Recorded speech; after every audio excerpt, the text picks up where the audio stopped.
December 24ರಂದು ನಡೆಯಲಿರುವ ಕನ್ನಡ ರಾಜ್ಯೋತ್ಸವ ಕಾರ್ಯಕ್ರಮವನ್ನು ನಿತ್ಯೋತ್ಸವವಾಗಿ ಆಚರಿಸುತ್ತಿದ್ದು, ಕನ್ನಡ ಸೇನೆ ಕರ್ನಾಟಕದ ರಾಜ್ಯಾಧ್ಯಕ್ಷರಾದ ಕೆ. ಕುಮಾರ್ ಅವರ ನೇತೃತ್ವದಲ್ಲಿ ಚಿಕ್ಕಮಗಳೂರಿನ ಪ್ರವಾಸಿ ಮಂದಿರದಲ್ಲಿ ಕಾರ್ಯಕರ್ತರೊಂದಿಗೆ ಪೂರ್ವಭಾವಿ ಸಭೆ ನಡೆಯಿತು.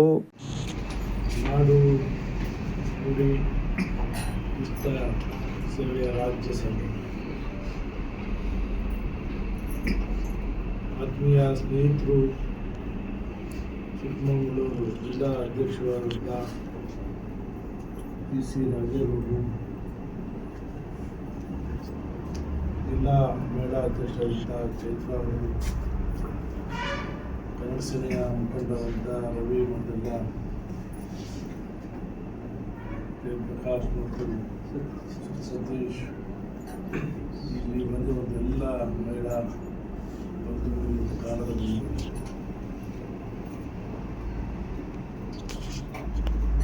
ಇವತ್ತಿನ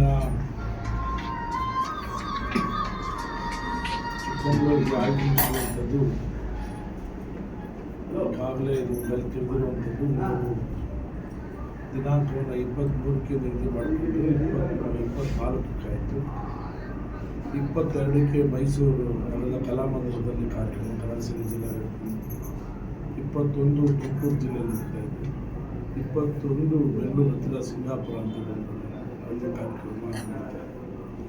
ಈಗಾಗಲೇ ನಾವು ಕೊಪ್ಪಳ ಇರ್ಬೋದು, ಬೆಳಗಾವಿ ಇರ್ಬೋದು, ಇದು ಸಂಬಂಧಪಟ್ಟಂತೆ ಬೀದರ್, ಗುಲ್ಬರ್ಗ ಈ ಭಾಗದಲ್ಲೆಲ್ಲ ಕನ್ನಡ ಸೇನೆಯ ಪದಾಧಿಕಾರಿಗಳು ಕನ್ನಡದ ರಾಜ್ಯೋತ್ಸವ ಕಾರ್ಯಕ್ರಮವನ್ನು ಆಚರಣೆ ಮಾಡ್ಕೊಂಡು ಬರ್ತಾ ಇದ್ದಾರೆ. ಈ ಭಾಗದಲ್ಲೂ ಹಲವಾರು ವರ್ಷಗಳ ನಿರಂತರವಾಗಿ ಈ ಭಾಗದಲ್ಲಿ ಕನ್ನಡ ಕಟ್ಟುವಂಥ ಕೆಲಸವನ್ನು, ಹೋರಾಟವನ್ನು ಮಾಡಿಕೊಂಡು ರಾಜೇಗೌಡರು ಈ ಭಾಗದಲ್ಲಿ ಮಾಡ್ಕೊಂಡು ಬರ್ತಾರೆ.